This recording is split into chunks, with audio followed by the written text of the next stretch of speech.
আপনি future tense জানেন shall অথবা উইল ব্যবহৃত হয়, সেন্স মেক করেন, উইল দিয়ে সেন্স মেক করেন, কারণ শ্যালটা বেশি ব্যবহৃত হয় না, উইল সবসময় ব্যবহার করবেন। যেমন আমি তোমাকে সাহায্য করবো, আই উইল হেল্প ইউ। আমি ইংলিশ শিখবো, I will learn English. Just will plus be one দিবেন, ভার্বের বি ওয়ান। এখন দেখেন অনেকে হয়তো বি ওয়ান জানেন না, তাদেরকে অবশ্যই ভালো একজন মেন্টরের আন্ডারে বেসিক ক্লিয়ার করে ইংলিশ শিখতে হবে। এখন আপনি বলতেছেন আমি সেখানে যাব, আই উইল গো দেয়ার। আমি তোমার সাথে দেখা করবো, আই উইল মিট ইউ। আমি তোমাকে দেখাবো, আই উইল শো ইউ। আমি তার সাথে দেখা করবো, আই উইল মিট হিম। আমি বাজারে যাব, I will go to market. আমি সেখানে যাব, আই উইল গো দেয়ার।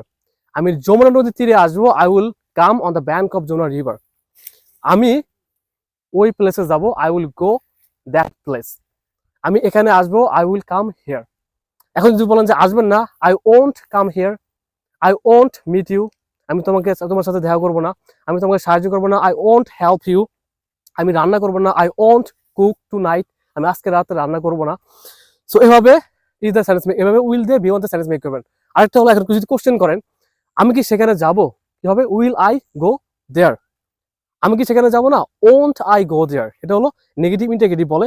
এগুলো যারা পারেন না তাদের কোর্সে সুন্দর করে আপনাদেরকে শেখাবো এগুলো। দেখেন এভাবে ফিউচার টেন্স জানলে শ্যাল বা উইল দিয়ে কতগুলো সেন্টেন্স মেক করা যায়। উইল ব্যবহার করবেন, শ্যাল বেশি ব্যবহৃত হয় না মডার্ন ইংলিশে। তো এভাবে আপনারা সেন্টেন্স মেক করবেন।